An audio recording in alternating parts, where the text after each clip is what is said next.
નમસ્કાર. પુરુષોત્તમ રૂપાલાનો ખળભળાટ.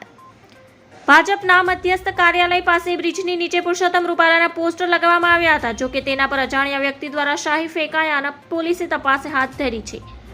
પુરુષોત્તમ રૂપાલાનો ટિકિટ રદ કરવાની માંગ સાથે વિરોધ કરવામાં આવ્યો હતો.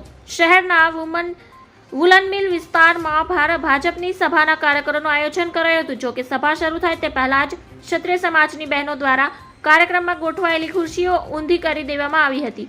રાજકોટ બેઠક પરથી ભાજપના લોકસભાના ઉમેદવાર પુરુષોત્તમ રૂપાલાએ એક બાજુ ચૂંટણી પ્રચાર શરૂ કરી દીધો છે તો બીજી તરફ ક્ષત્રિયો પર આવેલા તેમના નિવેદનો વિરુદ્ધ હજુ પણ યથાવત છે. રાજકોટના 150 ફૂટ રિંગ રોડ પર ઇન્દિરા સર્કલ નજીક અજાણ્યા વ્યક્તિ દ્વારા પુરુષોત્તમ રૂપાલાના પોસ્ટર પર શાહી ફેંકવામાં આવી હતી.